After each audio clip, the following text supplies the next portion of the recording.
Boa tarde, pessoal. Estamos dando início a mais uma live aqui no nosso grupo Professores da Educação Infantil. Nós estamos aqui no município de Tucano, estado da Bahia, um dia muito quente. Vamos falar hoje sobre alfabetização e letramento e compartilhar com vocês algumas práticas e também receber de vocês as práticas, as estratégias que vocês podem estar assim compartilhando, dividindo com o grupo, tá bem? É um tema que muitas vezes divide opiniões, é um tema que é um tema que principalmente quando se fala em educação infantil, quando se fala em alfabetização, quando se fala em letramento, é um verdadeiro burburinho e assim, os ânimos ficam muito acalorados e algumas pessoas ficam muito estressadas quando se fala dessa perspectiva da alfabetização na educação infantil. Então, a gente vai tentar desmistificar um pouco isso hoje, vamos tentar refletir um pouco sobre. Não é uma aula técnica, é uma aula reflexiva e que mostre assim, estratégias práticas de utilização, tá? Então, ninguém aqui espera também encerrar assuntos. A gente vai tentar trocar experiência, tá bem? Eu quero deixar assim logo como primeira provocação nessa nossa live. Boa tarde, Soraya, Camila.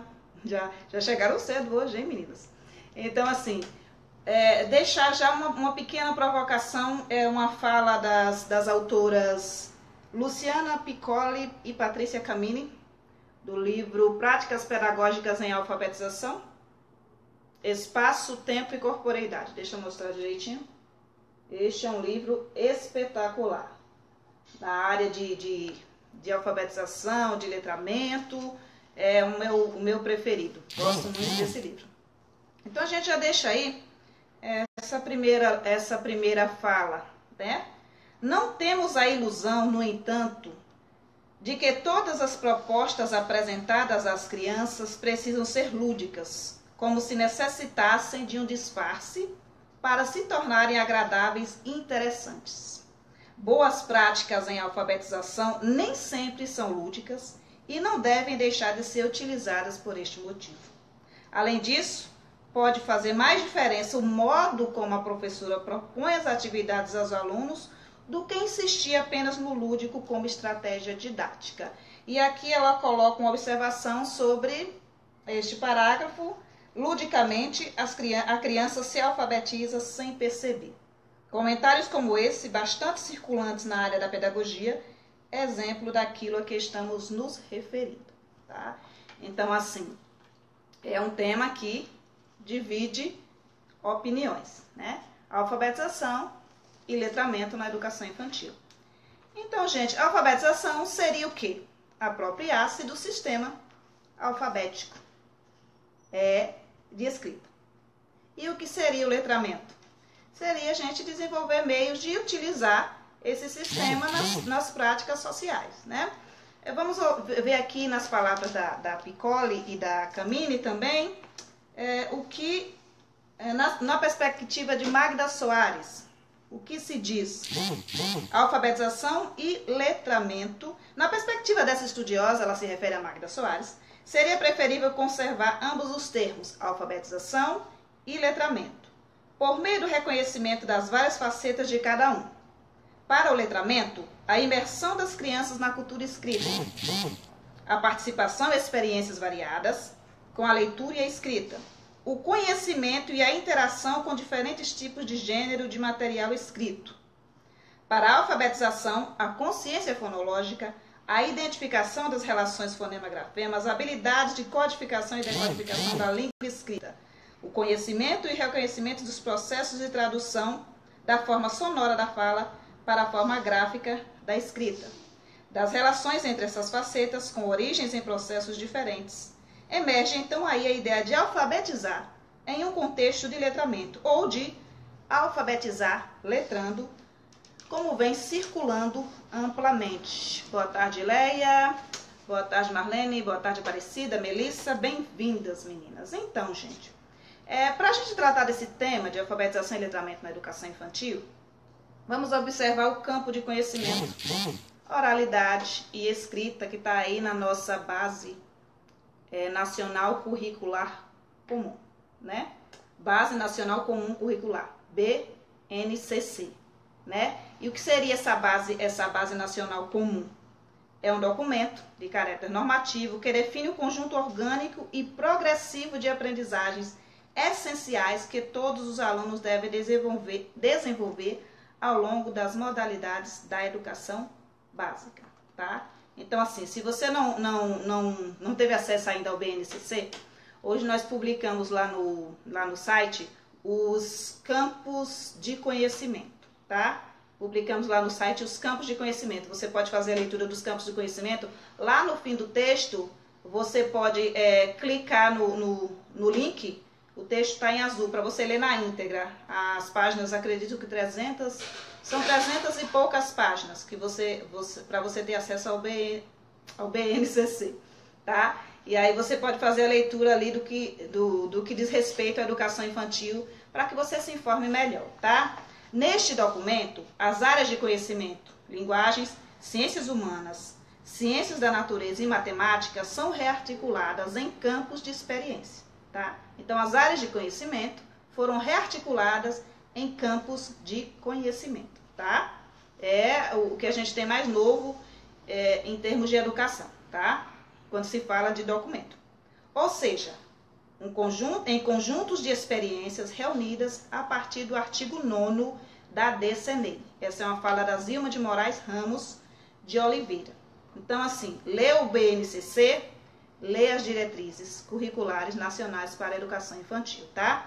Lá no artigo 9º, tá? Então, as áreas de conhecimento foram rearticuladas em campos de conhecimento, tá bem? Então, a gente tem aí o campo da oralidade e da escrita, né? A gente também tem o campo eu, o outro e nós, corpo, gestos e movimentos, traços, sons, cores e formas, espaços, tempos, quantidades, relações e transformações, tá? Então, o que é que a gente vai fazer nesse sentido? Quando a gente pegar aí, parte aí da nossa área, parte aí do segmento que nós atendemos, que é a educação infantil, e vamos trabalhar com aquilo que é proposto nos campos de conhecimento, né?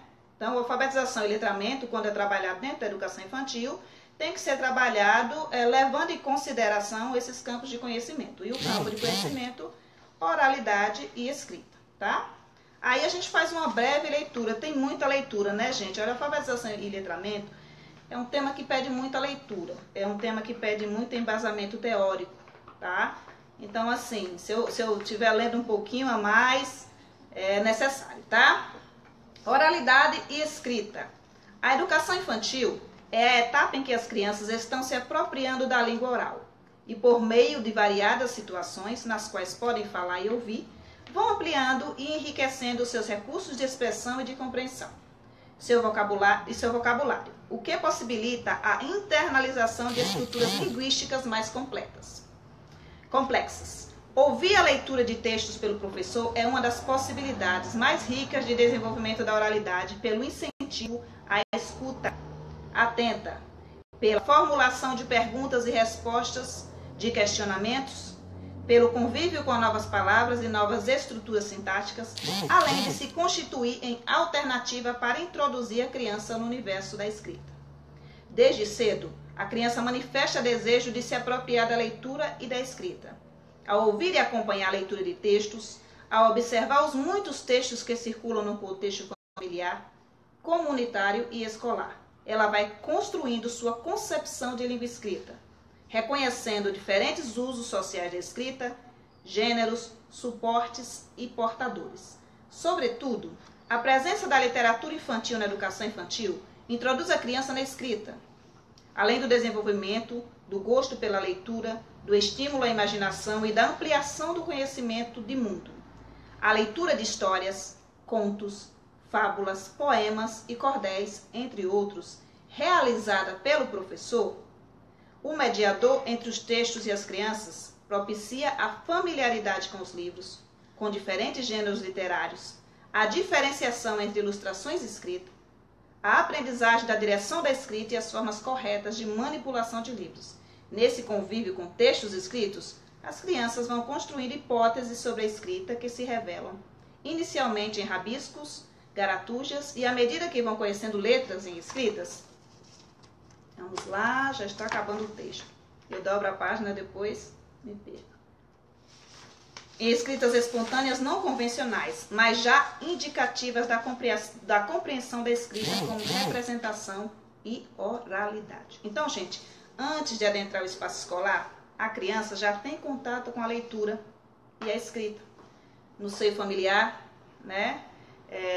E em outros espaços, onde ela convive, onde ela socializa. Então, a criança já observa palavras, ela já observa pessoas lendo, ela já vê nos desenhos que ela assiste na televisão, ela já vê livros na casa dela. Então, assim, a criança não chega na escola vazia, ela não chega na escola sem entendimento nenhum do que seja, sem entendimento nenhum do que possa ser a leitura, do que possa ser escrita. Não é algo assim que, de repente, só na escola ela vê. Porque, assim, ela já tem esse contato.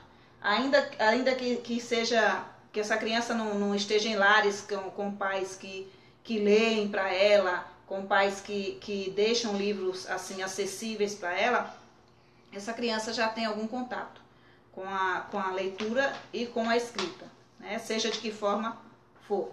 Então, muito se fala em leitura, né? na educação infantil. Muito se fala, e foi um avanço que nós tivemos na área, quando se fala muito em leitura e se valoriza tanto a leitura. Mas, comumente, a escrita é deixada de lado, a escrita é relegada a segundo plano. Há professores que, quando veem uma criança segurando um lápis para fazer determinada atividade, só faltam ter um ataque de nervos.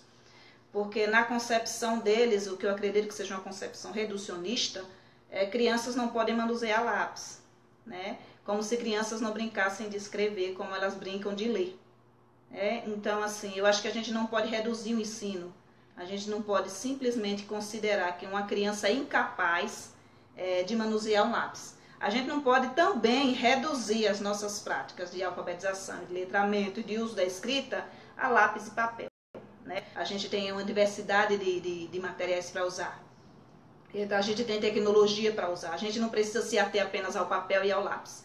Mas a gente também não precisa pegar esse lápis e esse papel e desconsiderá-lo e considerar que a criança que está segurando um lápis está sendo castrada ou que está sendo torturada, tá? Então, assim, cabe reflexão acerca disso. A criança também brinca de escrever. Aí nós temos aí, na educação infantil, propiciado que a criança entre em contato com livros. Temos mostrado de diferentes formas que a leitura é extremamente importante, mas a gente tem desconsiderado a escrita de tal forma que quando a criança chega até o primeiro ano, ela não quer segurar um lápis, é extremamente estressante para ela ter que usar um lápis, ela acha que é totalmente sem interesse, sem importância nenhuma ela utilizar o lápis. E assim, as práticas de produção de texto que ela poderia fazer de uma forma mais tranquila, mais sossegada, se ela tivesse visto que é importante, vão sendo vistas como vilãs do ensino quando ela chega aí no primeiro ano e ela não quer. E aí a gente tem muita gente aí saindo do ensino médio sem saber redigir um bom texto, entrando nas universidades sem saber redigir um bom texto, com preguiça de escrever. Além da preguiça de ler que muita gente tem, há uma preguiça imensa de escrever. Eu mesmo falo para vocês que eu odeio escrever, eu detesto escrever, mas eu escrevo muito. Escrever me faz muito bem. Escrever me ajuda a ordenar as ideias. Sempre que algum colega me pede dicas de como escrever, porque considera que eu escrevo bem, eu sempre falo, gente, tá na sua mente, tire. Não tenha medo de escrever. Coloque aquilo que você pensou no papel. Depois você mastiga, depois você relê, depois você modifica. Pega o dicionário e deixa do seu lado. E aí você vai reestruturando a sua fala e com a prática você vai chegando aí à perfeição, tá bem? Então, se você desconsidera a escrita já no início da vida escolar dessa criança, é óbvio que essa criança, quando chegar no Fundamental 1, no Fundamental 2, não vai ser uma criança que vai considerar a escrita algo interessante e algo importante, como ela considera a leitura, porque você está priorizando práticas de leitura, mas você está esquecendo a questão da escrita, tá bem? Leia Teixeira, mantenha folhas em branco sobre a mesa para que após terminar as atividades eles possam usá-las à vontade. Uma excelente estratégia, sabe? Deixa o material para que a criança utilize da forma que ela bem entender, tá? No cantinho da leitura é um excelente lugar para que você deixe folhas para que ela registre. Quando eu fiz a live sobre cantinhos de leitura, aliás, cantinho da leitura, quando eu fiz a live sobre cantinho da leitura, eu deixei dicas de como otimizar esse cantinho. E numa delas eu falava justamente disso aí, Leia, da gente deixar lápis, deixar papel, para que depois que a criança leia, ela escreva, ela tem interesse pela escrita, tá? Então, gente, para auxiliar a criança no processo de aquisição de escrita, tem um vídeo da Nova Escola, né, que ele aponta a importância de que o educador conheça 3 tipos de desenvolvimento, que ocorrem simultaneamente no processo de alfabetização e letramento. É um vídeo alfa-letrar, super interessante. Alfabetização e letramento na educação infantil, eu vou deixar o link para vocês depois. Eu tirei muita coisa desse vídeo, sabe? E eu acho assim que é muito interessante que vocês vejam. Magda Soares fala nele. E assim, nada melhor do que a gente colher da fonte. Porque a gente ainda tem em educação esse ranço, essa mania de ficar pegando interpretações de um e de outro. E quando a gente vê, são interpretações que estão totalmente equivocadas e a gente diz que o autor falou algo que o autor não falou, né? Então, assim, para auxiliar a criança no processo, já passei dessa parte, né? Então, são 3 tipos de desenvolvimento que são citados nesse vídeo. O desenvolvimento dos níveis psicogenéticos, tá?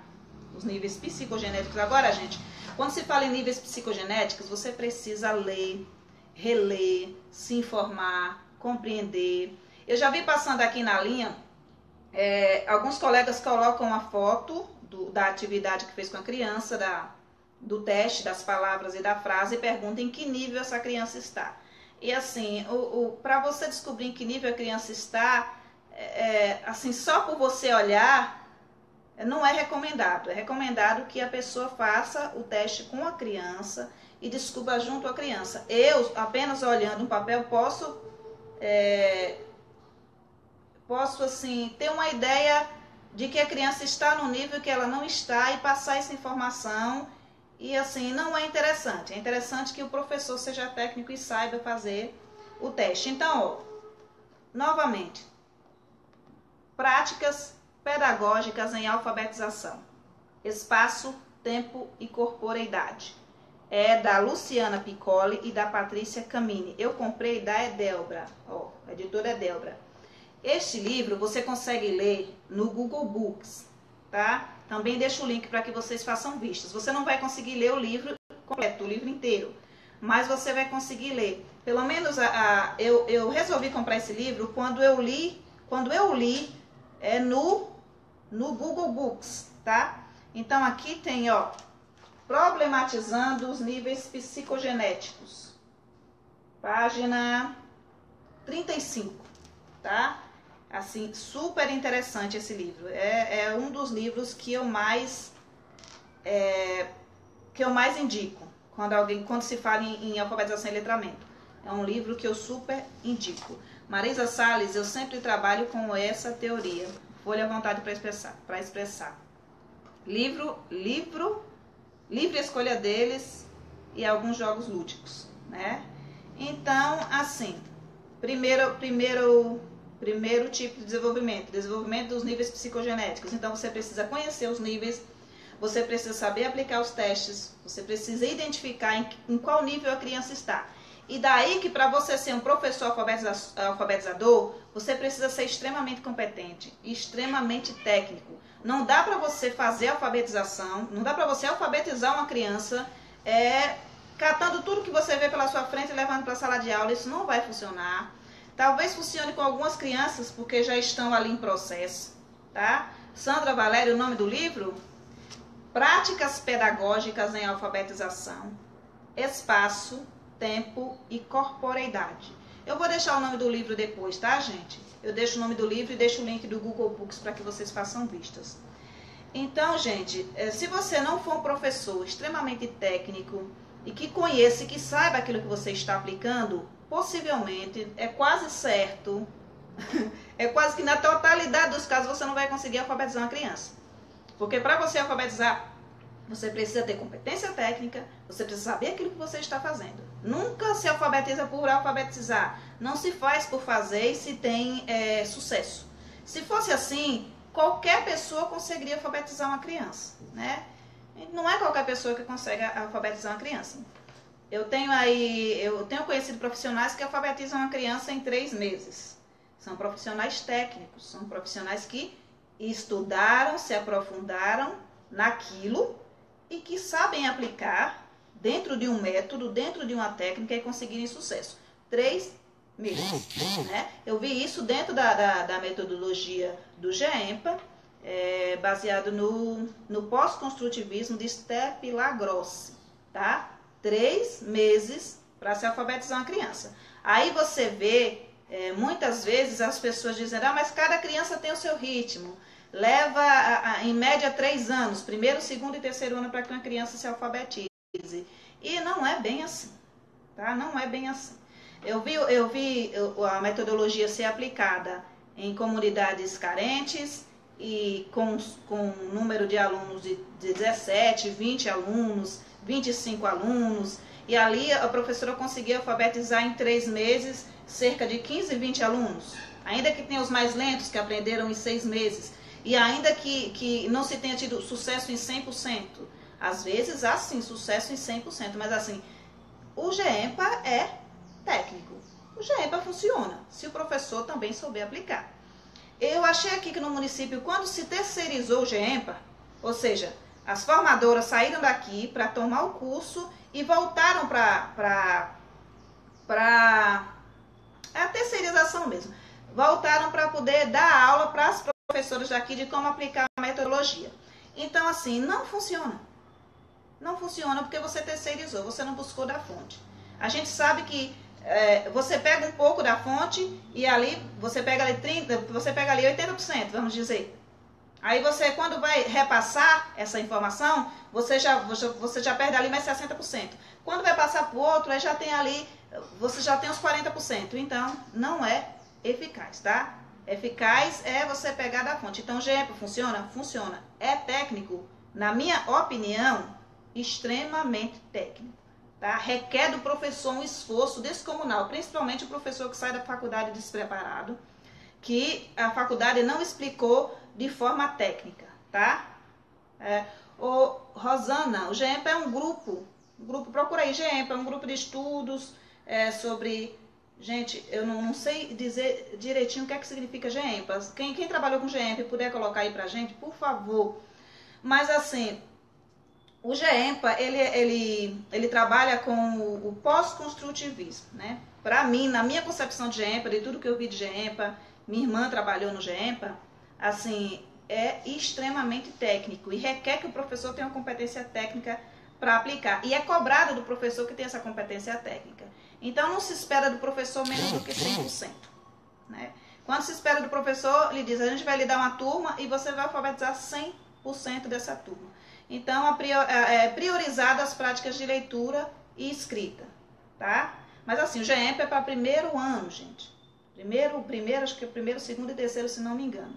Tá bem? Então, não é bem uma prática de educação infantil. Mas assim, eu estou citando a nível de que vocês percebam que quando a criança tem maturidade, quando o professor é técnico e aplica bem de forma correta um procedimento, é quase que impossível que ele tenha fracasso.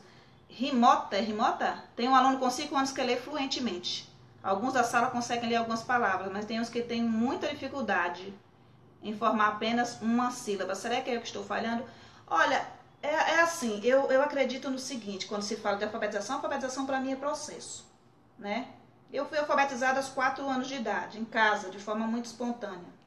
Não sei dizer por quê, porque eu era muito pequena, né?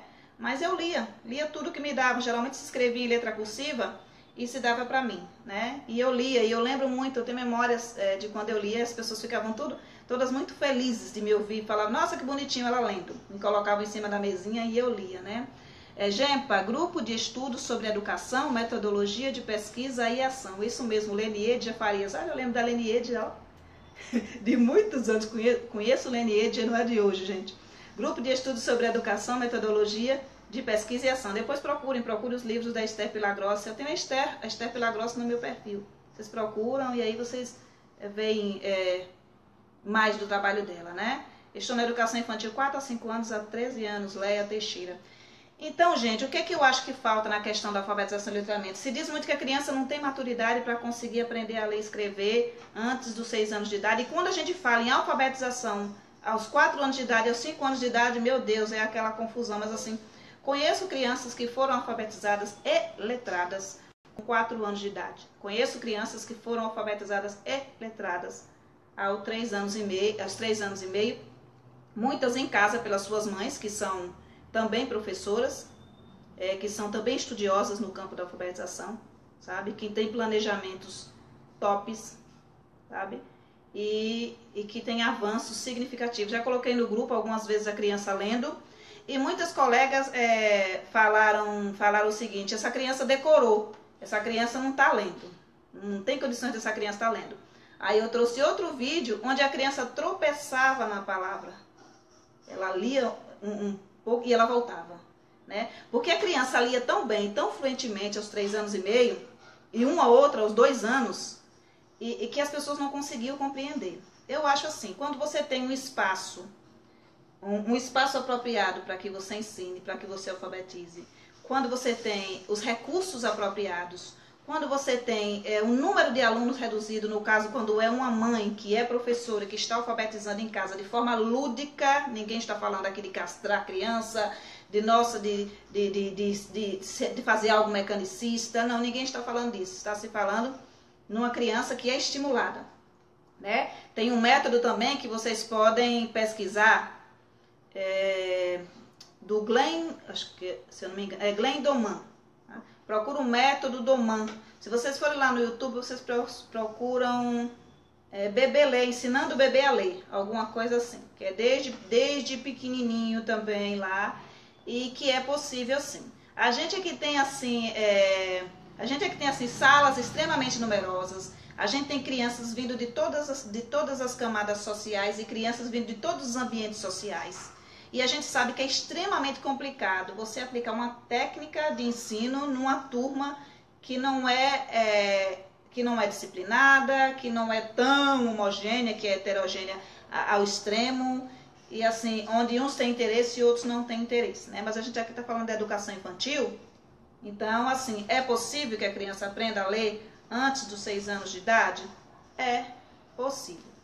É assim, eu aprendi aos 4 anos de idade. Sem ensino formal, sem ir na escola, mas aos 4 anos eu já lia e lia bem.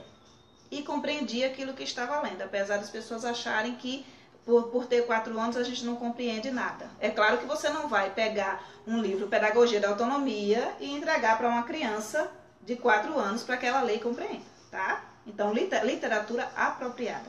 Não qualquer literatura, até porque nem tanta gente consegue compreender Pedagogia da Autonomia, tá? Denise, o que você acha da alfabetização fônica?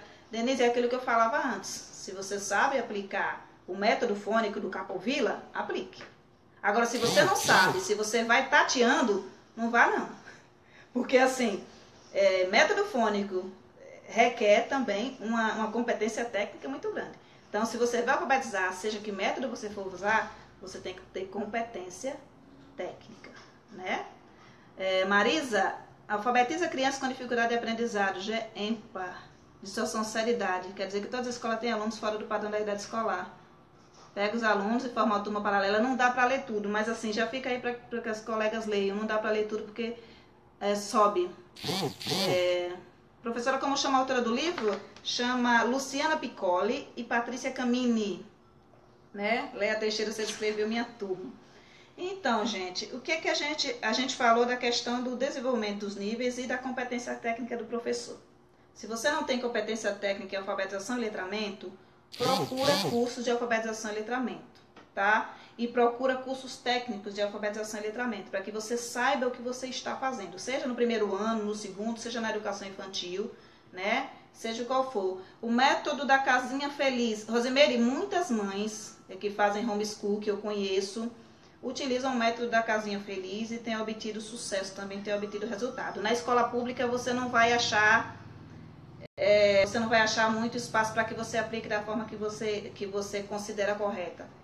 Muita gente critica muito o Casinha Feliz, mas na minha opinião é um excelente método, apesar de eu não ter me aprofundado tanto no método, mas conheço pessoas que utilizaram o método e que ele é eficaz sim. Mas é o que eu falo para vocês, competência técnica. E você saiba, além de saber aquilo que você está aplicando, você aplique de forma lúdica, tá? Para que você não acabe causando danos para as crianças, tá? Professora, qual a sua preferência pessoal com o método de alfabetização? Desculpa, você já falou, mas cheguei agora. Vitor, eu não tenho uma preferência por um método em si. Eu ainda acho que o método que é muito recorrente, que se fala muito, que se deve usar, que as pessoas chamam de construtivismo, mas construtivismo não é um método, né? O método do construtivismo seria o método ideovisual. Eu acho que há muitos equívocos no método.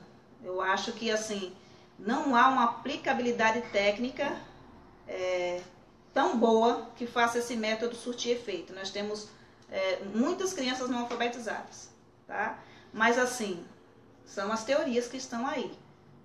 A sala de aula é o seu laboratório. Às vezes, uma criança não aprende com ideovisual, mas ela aprende com silábico. Ela aprende com um método fônico. Então, assim, você busca meios. Se você for um professor alfabetizador, o que é que você deve fazer? Buscar ser competente, ter conhecimento dos métodos e de como aplicá-los. E não apenas dizer, esse método aqui é um método maravilhoso. Eu utilizei muito palavração, tá? Eu usei muito palavração. Paulo Freire não inventou um método, né? Mas assim, a palavração. Se você puder ver algo de palavração eu utilizei no GEMPA, tá, gente? Não utilizei na educação infantil, não, tá? A gente parte de um tema gerador e a gente retira as palavras e a gente formula frases, depois a gente observa as sílabas que formam aquela palavra. E quando eu trabalhava, deixa eu ver, Juju, e as crianças que aprendem sem método praticamente sozinhas, né? Juju, eu acho que eu aprendi sozinha. Aí é aquela coisa de você dizer, é inato, né? Porque em casa não tinha muito livro, tinha muito pouco, só tinha os livros dos meus irmãos, às vezes um livro didático já utilizado, já gasto, mas assim, acho que por muito vê-los ler, talvez eles tenham me estimulado, eles tenham me mostrado, eu não recordo, entende? Eu não recordo. O método das boquinhas. Então, gente, a gente já está fugindo aqui já para falar de método, né, gente? Então, assim, a palavração eu utilizava, como eu estava falando, a palavração eu utilizava com a minha turma de EJA, de Educação de Jovens e Adultos, que era muito eficaz, baseada aí nos estudos do nosso querido Paulo Freire. É um método, apesar de a gente dizer assim, Paulo Freire não inventou um método, mas assim, foi uma direção que eu encontrei na questão da alfabetização, que eu não tinha direção nenhuma. Quando eu saí do curso de magistério, eu saí pura, né? Assim, sobre a questão da alfabetização e do letramento. Mas assim, dentro do que eu utilizava, das palavras que eu utilizava, um adulto que eu ensinava, nunca vi uma sílaba que ele não tinha visto, entende? Aliás, ele via sempre as sílabas que ele tinha visto antes. E aí eu trazia uma nova sílaba. E aí ele via as que tinha visto antes, e aí vinha para uma nova sílaba. Então eu trabalhava aí a palavra vida. Vida. Deixa eu ver se eu mostro para vocês aqui. Um esboço pequeno, né? Vida. Aí eu ilustrava com o coração. Assim. Vida, ilustrava com o coração. Aí eu pedia que eles formulassem frases, me falassem frases com essa palavra. Vida. E aí eles diziam, a vida é boa, e eu escrevia a frase. E eles diziam, aí depois, dentro dessa frase, eu grifava a palavra, pedia que eles viessem ao quadro grifar a palavra vida, tá? Depois disso, deles verem a palavra, verem a representação da palavra, que no caso eram adultos, tá, gente? E de eles formularem as frases e retirarem das frases a palavra vida, a gente trabalhava com as sílabas, ó. Vi, da. Aí eu colocava lá a lista de sílabas da família V e a lista de sílabas da família D, né? E posteriormente, depois que a gente lia as sílabas, eu pegava cartõezinhos com as sílabas e pedia que eles tentassem formar palavras diferentes com aquela sílaba. E aí, posteriormente, depois que eles montavam palavras, aí eles escreviam essas palavras. Por exemplo, eles escreviam Davi, né? Juntava Davi, aí fazia a palavra Davi. E posteriormente escrevia aquela palavra Davi. Viva!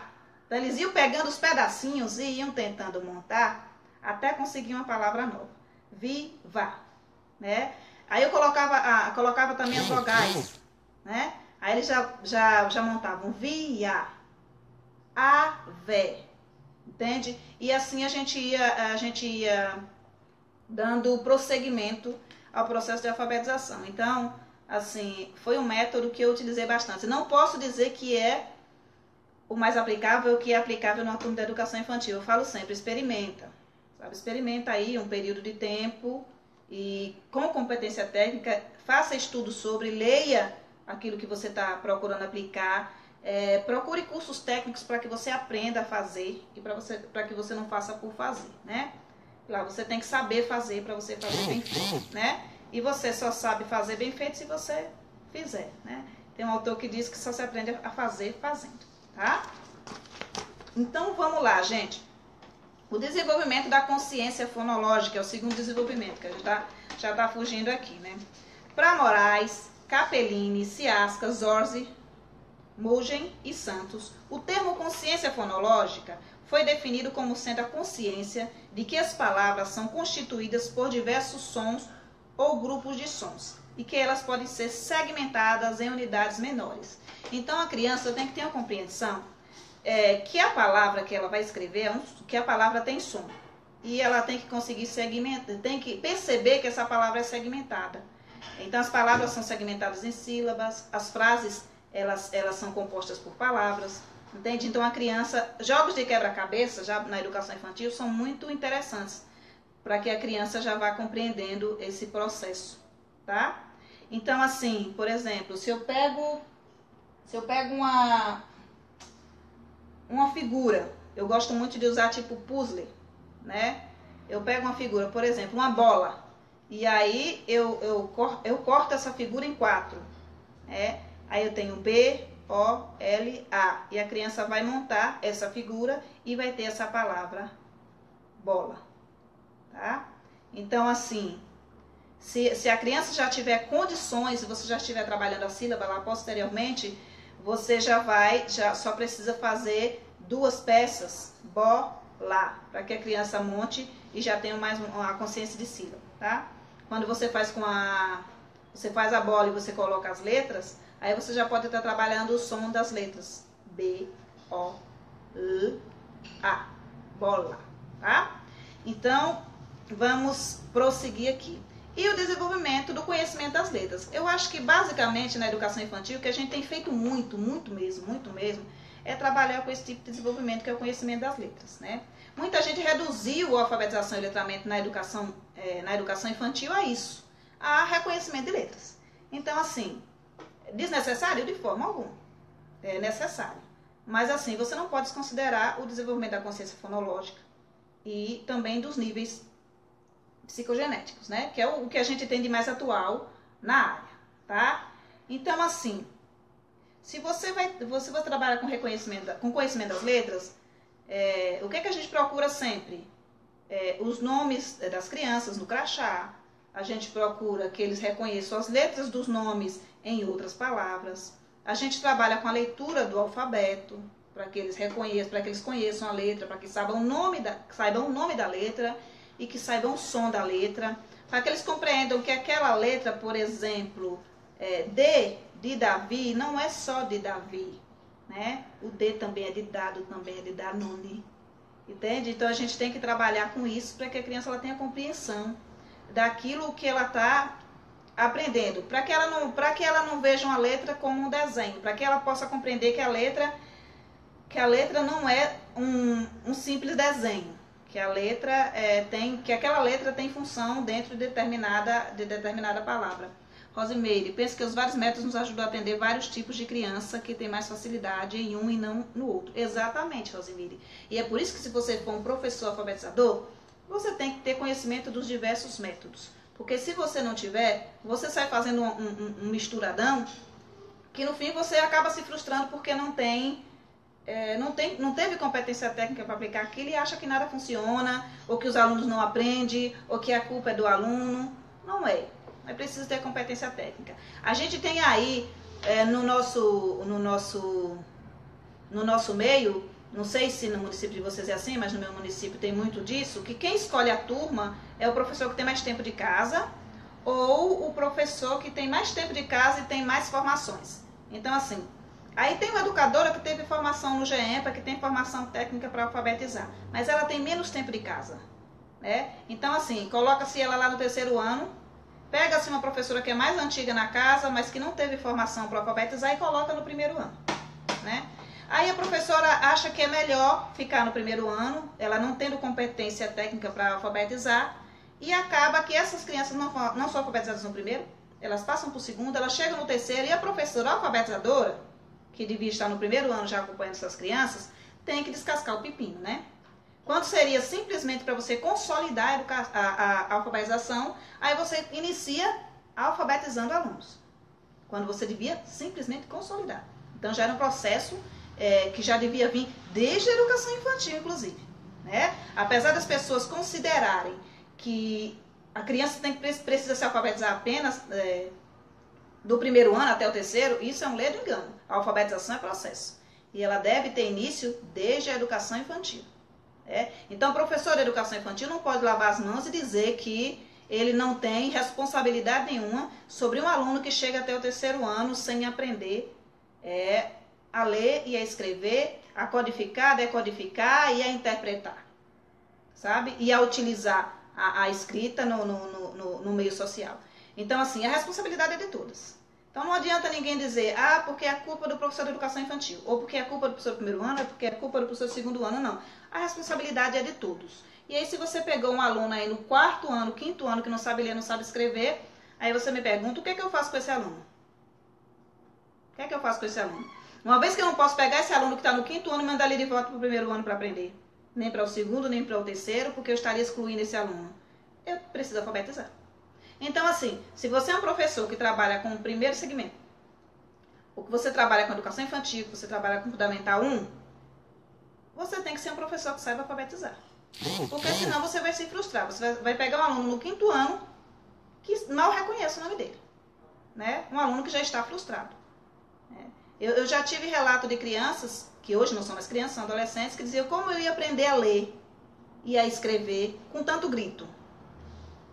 Eu não conseguia me concentrar, né? Aí tem professor que quer que a criança aprenda a ler e escrever no grito, recitando uma palavra, e recitando uma palavra, e recitando uma palavra, e acha que aquilo é ler, e aquilo não é ler. Ler precisa ser algo prazeroso, precisa ser algo gostoso, você precisa gostar. Eu gosto de ler até hoje, e eu acho que eu gosto de ler até hoje, porque a minha alfabetização foi espontânea. Eu não tenho traumas, nunca tive traumas em alfabetização. E eu conheço colegas que abominam a alfabetização na educação infantil, desconsideram, acham que não deve existir alfabetização na educação infantil, porque a experiência deles foi terrível. Então, assim, a gente se baseia nas nossas experiências para poder dizer que algo é bom ou que algo é ruim. E a gente não pode simplesmente se basear nas nossas experiências para dizer que algo é bom ou que algo é ruim. O que eu falo da minha experiência é possível aprender a ler com 4 anos de idade.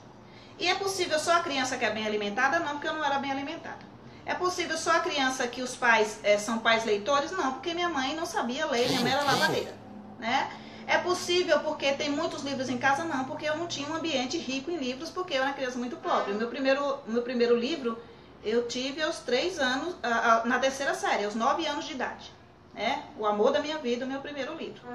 Né? Dá vontade de chorar até hoje quando eu lembro do meu livro Amarelinho, que era um livro didático que eu li todo num único dia. Então, assim, você não aprende a ler e a escrever simplesmente porque tem livro, simplesmente porque tem pai, porque tem tablet. Não é assim. Não é assim. A criança não simplesmente vai aprender a ler porque você deixou um monte de livro ali. Você precisa trabalhar com ela, ensiná-la, né? Ainda que algumas crianças aprendam espontaneamente, tá bem? Aprendam com mais facilidade e mais rapidamente. A minha filha mais velha, ela entrou na escola e aprendeu rapidamente, com uma facilidade muito grande, tá? Aí já tive outra que já aprendeu lá mais para o segundo, quase para o terceiro ano, tá? Marcos Leonardo Souza, oi Marcos, alfabetização é um ciclo, cada criança tem seu ritmo, exatamente. Então assim, eu não posso dizer que uma criança com 4 anos de idade não tem condições, porque ela vem de uma família e de uma comunidade pobre. Minha comunidade era pobre, eu era, se não mais pobre, a segunda mais pobre da comunidade, e assim, com 4 anos de idade eu sabia ler, não sabia escrever ainda. Né? Escrevia muito tortinho, muito errado, fazia o A com o rabinho para o outro lado.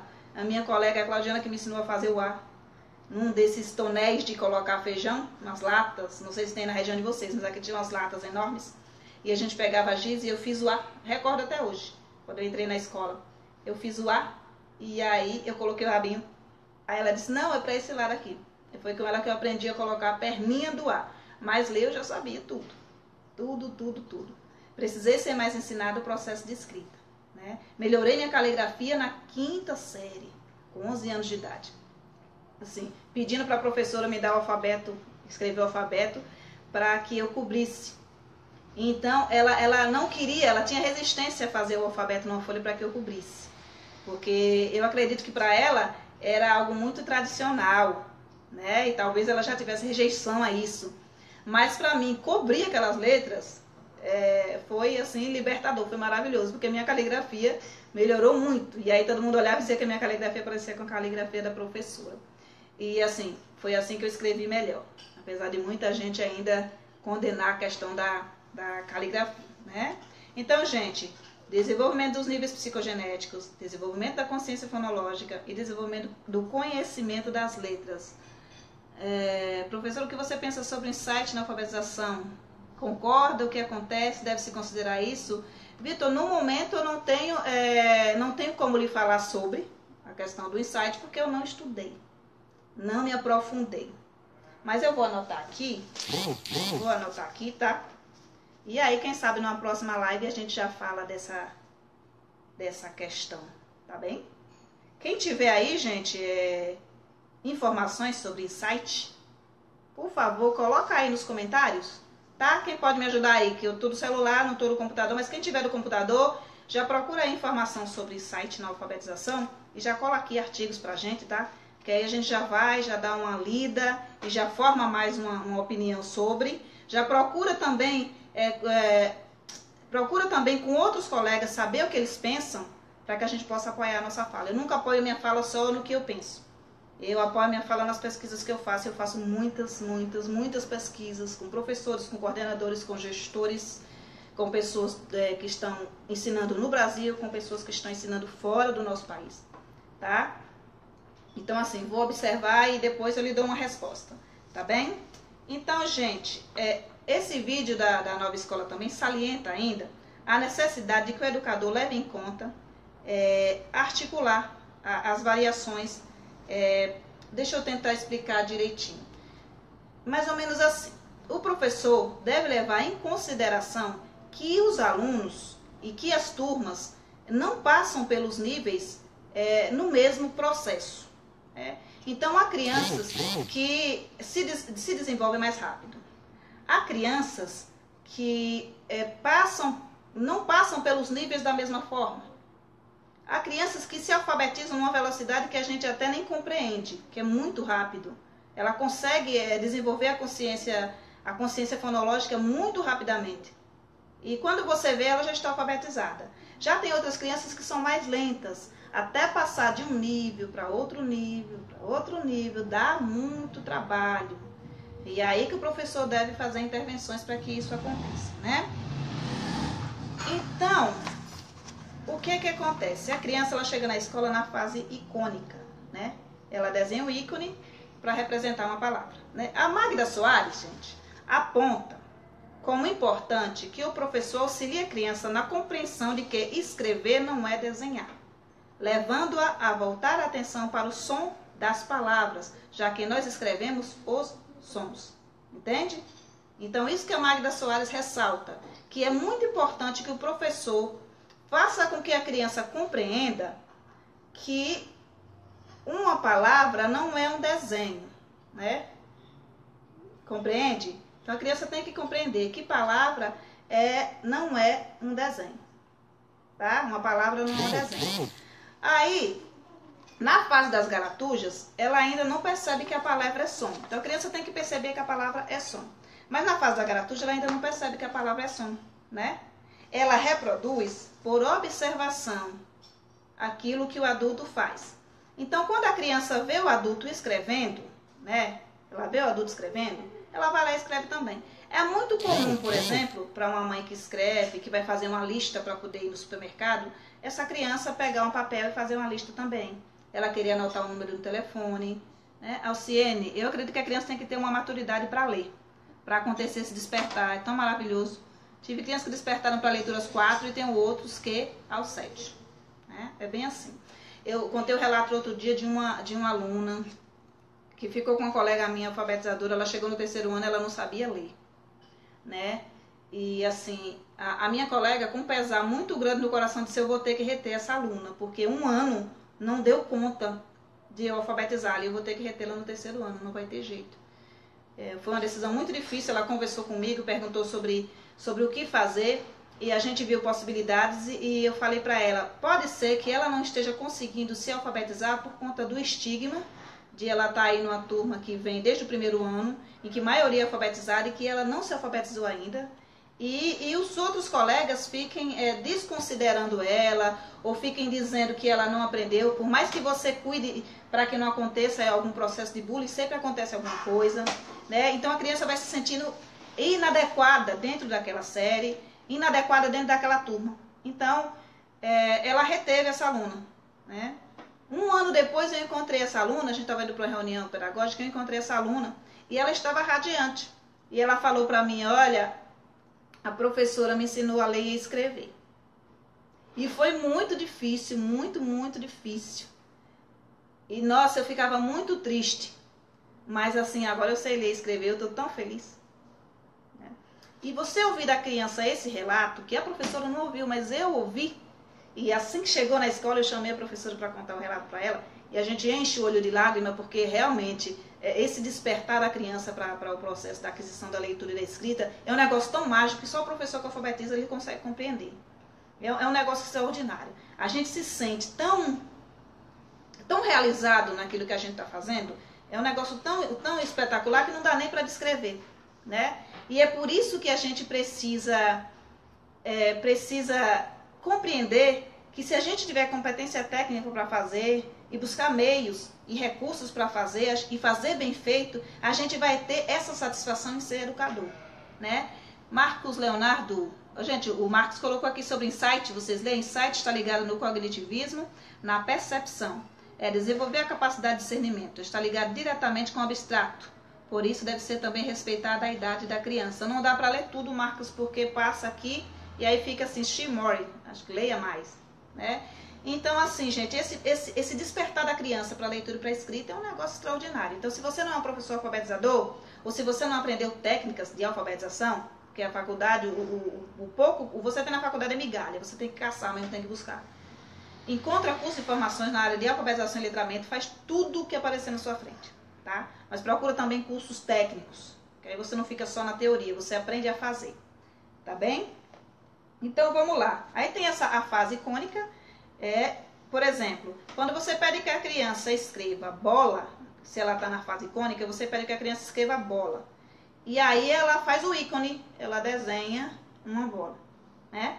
Porque para ela a palavra é desenho, para ela a palavra não é som. Então, geralmente as crianças chegam na escola nesta fase. E quando a criança chega na escola em outra fase, como já aconteceu com mães que aplicam ensino domiciliar, mães que eu conheço, os filhos delas chegaram na escola, porque você tem a obrigatoriedade de colocar o seu filho na escola, chegaram na escola aos 4 anos de idade, ou aos 4 anos e meio de idade, e já sabiam ler.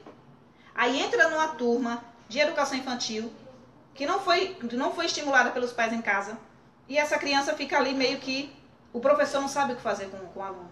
Não é que essa criança seja super dotada, né? Eu não sou super dotada. Nunca fui superdotada. Eu aprendi a ler aos 4 anos de idade e não sou superdotada. Então, assim, as pessoas acham que porque a criança sabe ler com 4 anos de idade, é um superdotado e tem que levar ele para o primeiro ano, né? E não é assim. E vai com ele o assunto, alfabetização e letramento.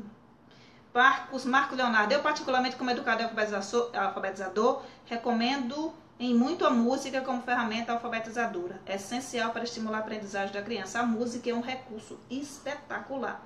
Não apenas para a área de alfabetização.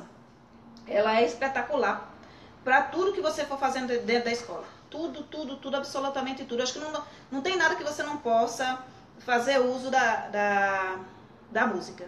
Tá? Então, usa e abusa da música. E as crianças adoram, tá? Terezinha, boa tarde, acompanhando aqui. Muito rico esse momento, amando. Então, gente, vocês que são alfabetizadores, vocês que estão aí em sala de aula, vocês têm conhecimento da prática diária. Então, vocês podem colocar, podem deixar aí nos comentários as considerações de vocês a respeito do tema, tá? Eu não estou na sala de aula no momento. Eu estou lecionando em cursos livres. Então, eu tenho um curso de linguagem oral e escrita. Se você na faculdade não teve um aprofundamento melhor sobre, eu tenho um curso de linguagem oral e escrita muito interessante. Se vocês quiserem fazer, eu dou desconto para professor, tá? E assim, se você você trabalha ali com os pré-requisitos básicos da alfabetização, que todo professor deve conhecer e deve saber aplicar. Então, assim, deixo também sugestões práticas para que vocês façam com seus alunos na sua aula de aula, tá? Entendeu?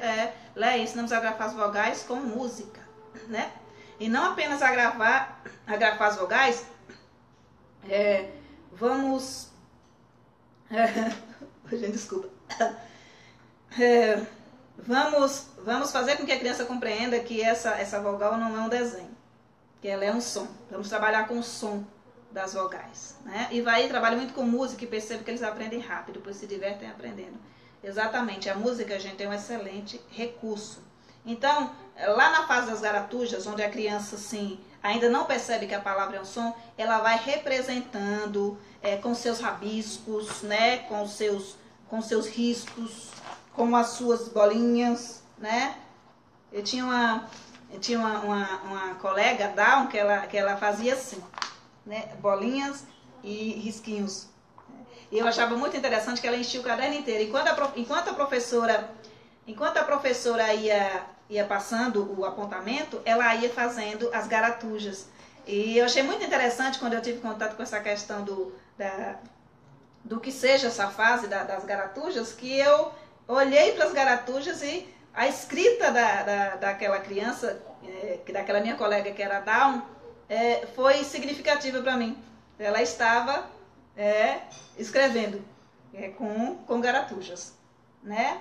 Magda Soares, gente, mais uma vez a Magda Soares, uma grande estudiosa, aponta que o professor deve trabalhar com atividades que levem a criança a prestar atenção no som.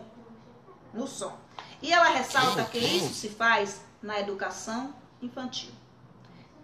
Para os críticos da alfabetização e do letramento na educação infantil, nós temos uma estudiosa top de linha, Magda Soares, que diz que isso se faz na educação infantil, tá?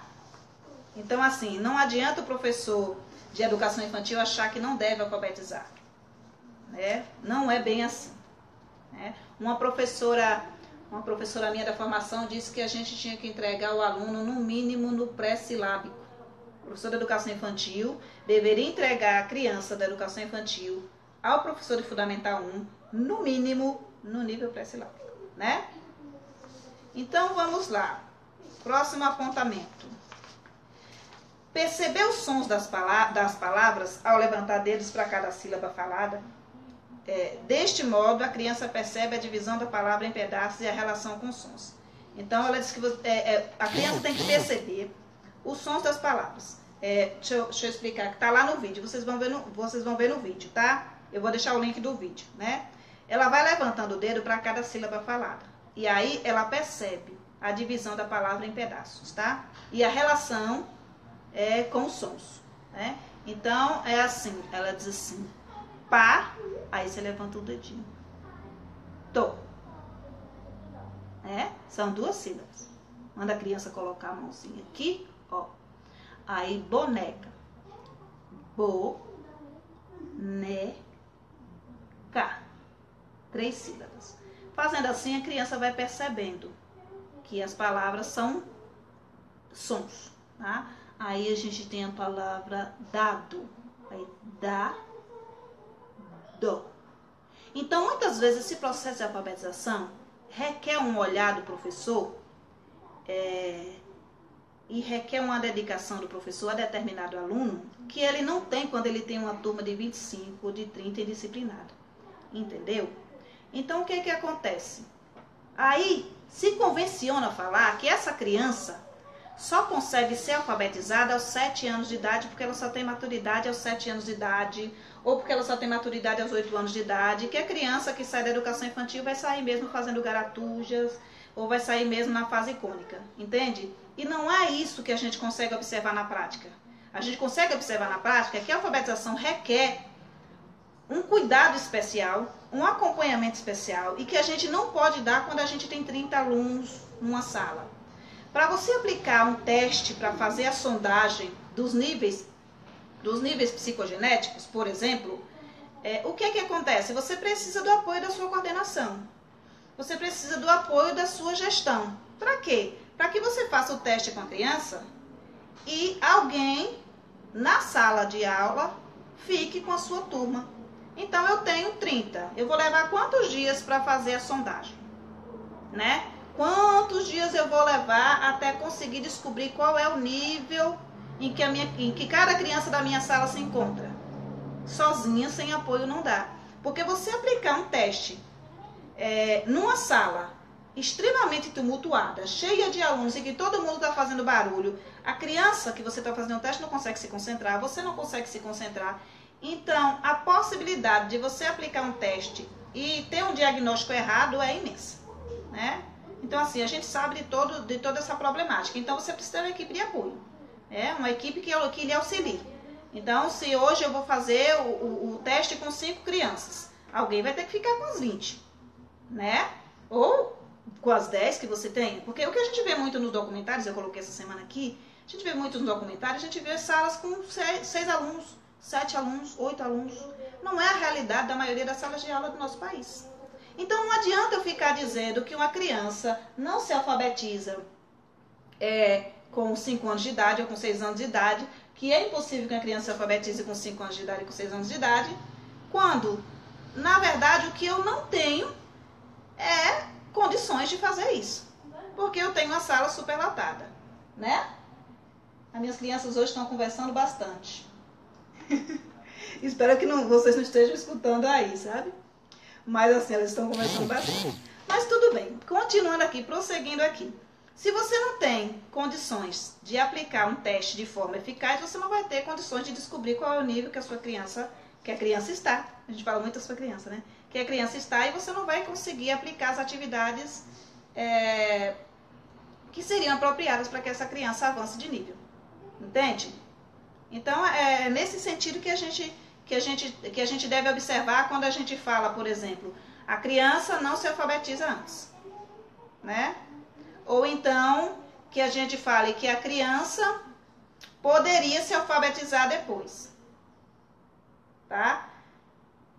Então, assim, é bem fácil de você compreender que, além da competência técnica que você precisa para desenvolver determinada... Ai, gente, me fugiu a palavra. Para desenvolver determinada ação, assim como você precisa ter competência técnica, você precisa ter recursos, e o problema maior é o recurso, e um ambiente propício. Tá? Então, a gente tem que perceber isso. 1 minuto aqui para eu falar com as minhas crianças, que elas hoje estão impossível. Natasha? Oi? Vai brincar lá na área, vai? Então, gente, prosseguindo aí, né? Também de acordo com a Magda Soares, no momento em que a criança percebe que é com letra que as pessoas escrevem, ela escreve letras para qualquer palavra, né? Então, o exemplo que a Magda Soares deu, quando vai escrever, por exemplo, urso, ela escreve um monte de letras, ou seja, as letras que ela conhece. Então, o que ela conhece, ela vai colocando ali. Então, a criança, para estar plenamente alfabetizada, ela vai criando hipóteses. Né? Primeiro ela acha que as palavras são desenhos. Depois ela vai percebendo os sons. Depois ela vai percebendo que dá para segmentar. E assim, é aos poucos, quando ela vai criando hipóteses, que ela vai despertando e que ela vai descobrindo. E assim vai ficando mais fácil para ela. Percebe? E para que o professor perceba que a criança já avançou, ele precisa aplicar os testes, ele precisa ter o conhecimento daquilo que ele está fazendo, e ele precisa aplicar atividades que vão auxiliar a criança para que ela passe de um nível ao outro, tá? É preciso intervir para que a criança perceba que as letras representam sons, e assim ela vai avançando nas fases até estar alfabetizada. Tá? Percebam aqui a importância de o professor ser técnico e saber identificar os níveis em que a criança se encontra. Né? Extremamente importante. Né? Se o processo de alfabetização, se a forma como você alfabetiza tiver aí como pressuposto os estudos de Emília Ferreiro, de Teberoski, de Magda Soares, então você tem que ter esse conhecimento técnico e você tem que conhecer de teoria. Leia muito e compreenda aquilo que você está lendo. E leia da fonte, tá? Marcos Leonardo, a alfabetização não é só dever da escola e do professor, é também dever da família. A alfabetizar é um ato social. E o que vemos hoje em dia é uma transferência de responsabilidade somente para o professor. Exatamente, Marcos. Assim, não se dá sozinho. Mas uma coisa que é interessante no GEMPA, que eu consegui perceber na fala de algumas colegas minhas, não na formação em si, é que a família, dentro dessa metodologia, não é chamada a responsabilidade. Então, a responsabilidade é única e exclusivamente do professor enquanto técnico de ensino. Né? Porque assim, eu acredito que seja porque o professor já saiba que não vai ter esse apoio da família. Porque na maioria dos casos não há esse apoio da família, não existe esse apoio da família. A gente fica louco esperando que algo aconteça, que algo venha da família e não vem. A não ser que a gente chame essa família para conversar e que a gente os oriente, porque técnicos de ensino somos nós. Então, nós podemos orientá-los para que eles utilizem práticas de alfabetização e de letramento com a criança. Então, nós podemos orientar os pais que leiam para os seus filhos, nós podemos passar aplicativos para que ele coloque o filho para utilizar. Tem aplicativos no Google Play que são ótimos, com letras, tem aplicativos com traçado das letras, tem aplicativos com sílabas. A gente pode orientar essa família que compre jogos pedagógicos para os filhos deles. Tem um site que é muito legal, acho que chama também Bebelê, gente. Acho que é Bebelê. E lá tem as sílabas cantadas, que é muito interessante. Eu vou deixar também o link para vocês, tá bem? Então, assim, peça para que os pais leiam para os seus filhos. Se eles não tiverem costume de ler, quando você pegar assim numa reunião pedagógica, coloca eles para ler, tá? Mostra a literatura para eles e, assim, estimule-os, né? Como é que eu falo sempre? Gente? Não é incentive-os. Depois eu lembro. Quando eu lembrar, eu falo para vocês. Né? Influencie. Tá? Influencie positivamente. Quando você chama o pai na escola a uma parceria, não chame simplesmente para reclamar. Chame para que ele seja parceiro. Né? Para que ele venha um dia na sala de aula e conte uma história para a turma.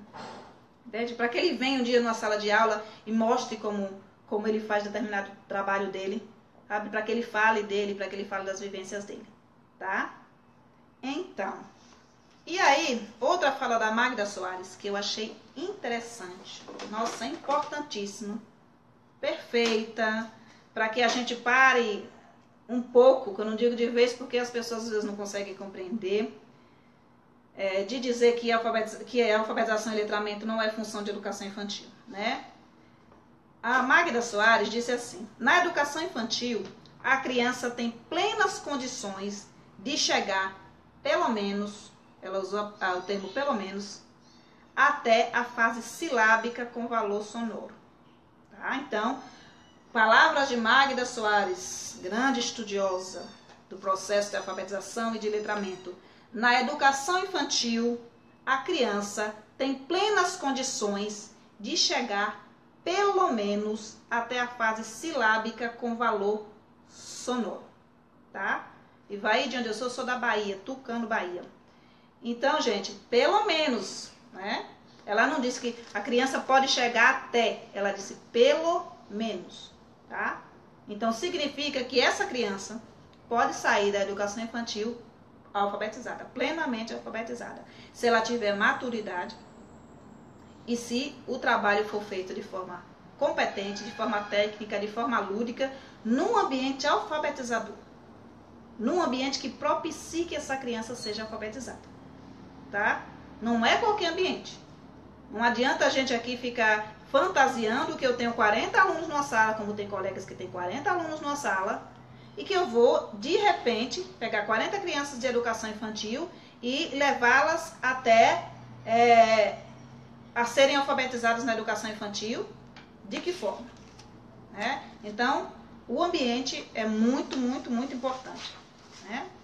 Então, gente, atividades, vocês podem fazer atividades de consciência fonológica. Né? Já que é tão importante o desenvolvimento da consciência fonológica, a gente faz atividades com consciência fonológica, de consciência fonológica. Quem tiver ideias de atividade de consciência fonológica, deixa nos comentários. A gente aqui tem trabalhar com parlendas e cantigas. A Magda Soares aponta que quanto mais sem sentido for a parlenda ou a cantiga, melhor.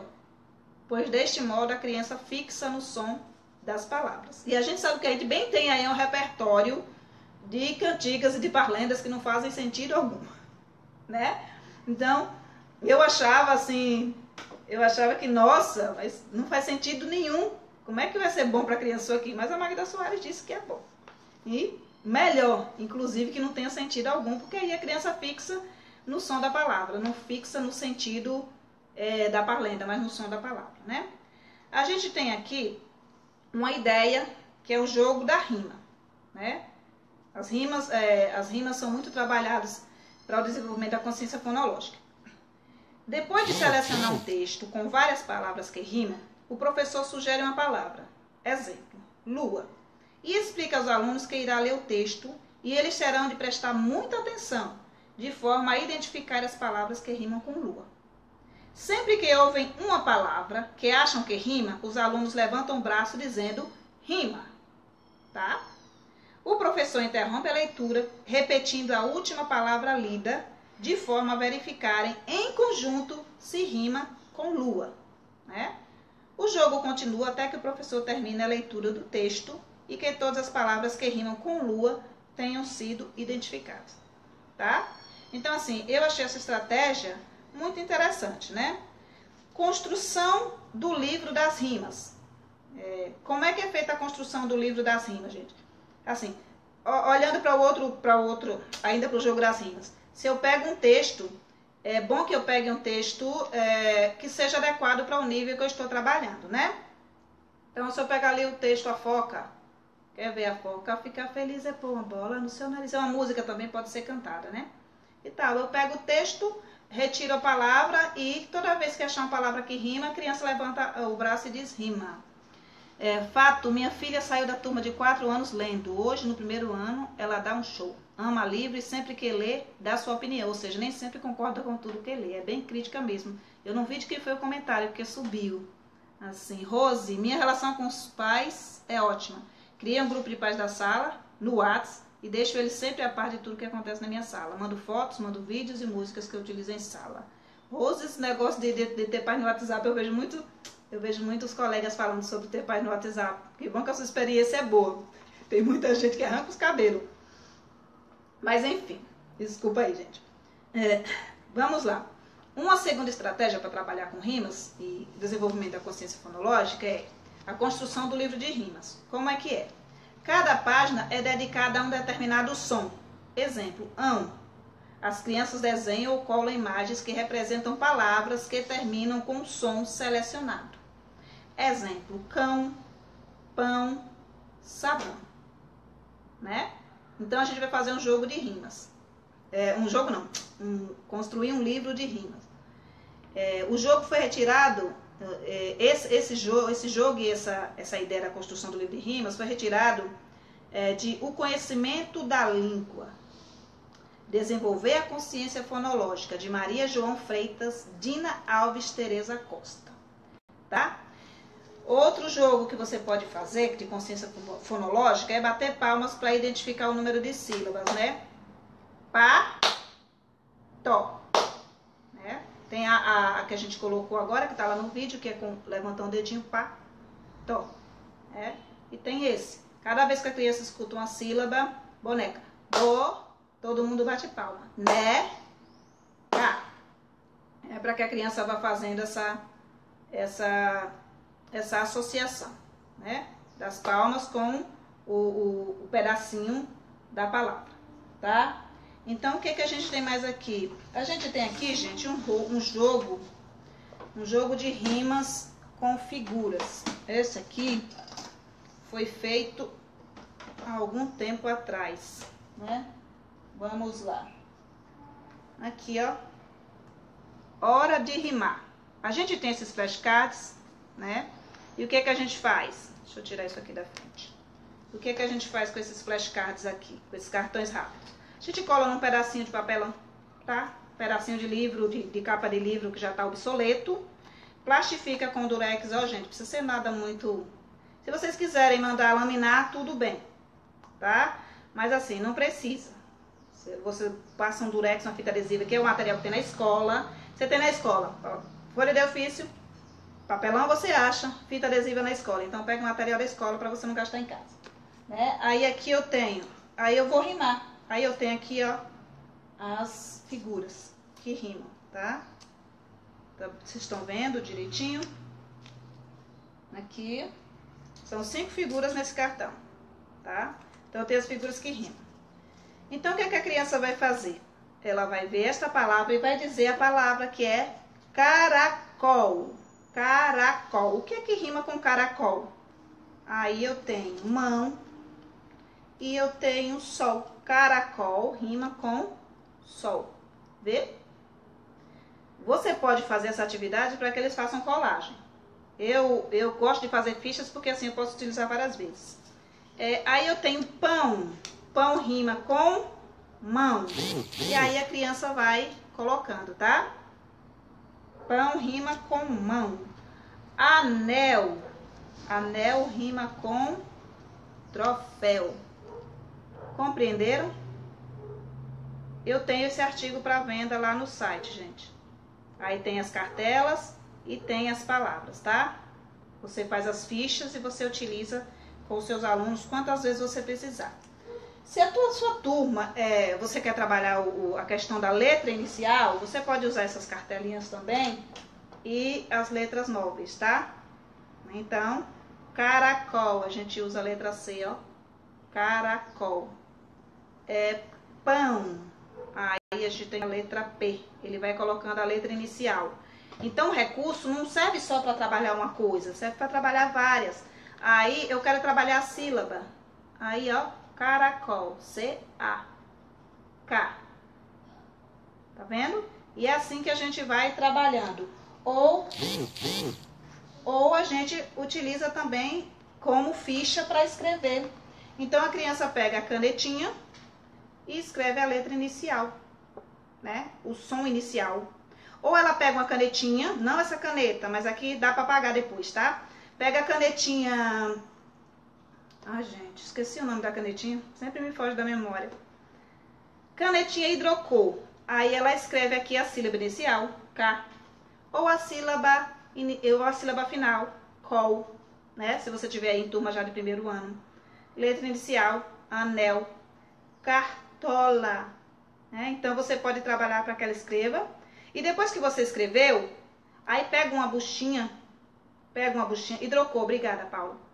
Pega uma buchinha, molha e passa.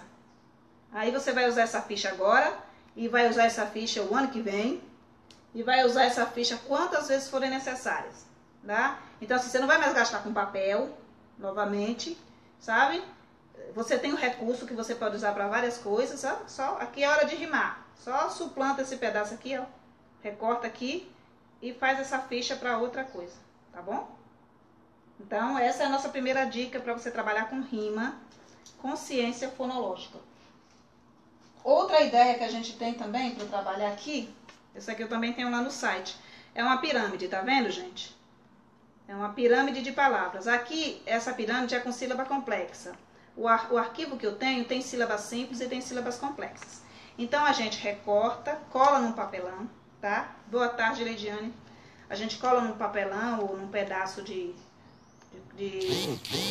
capa de alguma coisa e a criança vai montar, vai ver a palavra, né?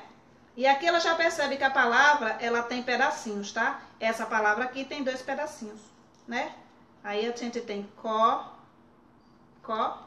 lá, tá vendo?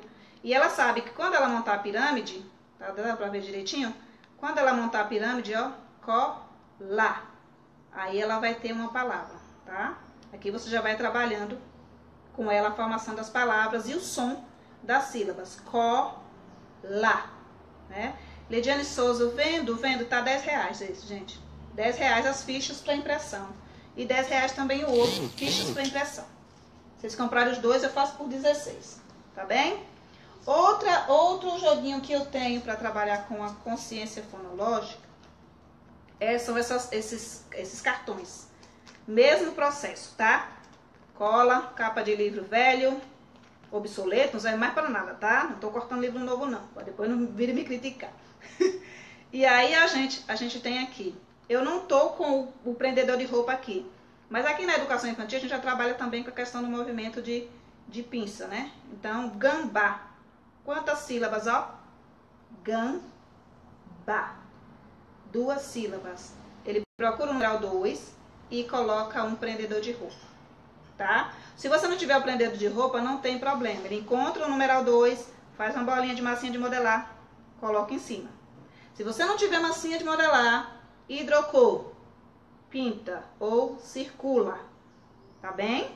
Então assim, não tem por que não usar, tá? Minha bateria tá ficando fraca, então talvez o meu vídeo acabe em instantes. Então eu vou correr aqui. Então eu tenho os cartõezinhos também. São cartões.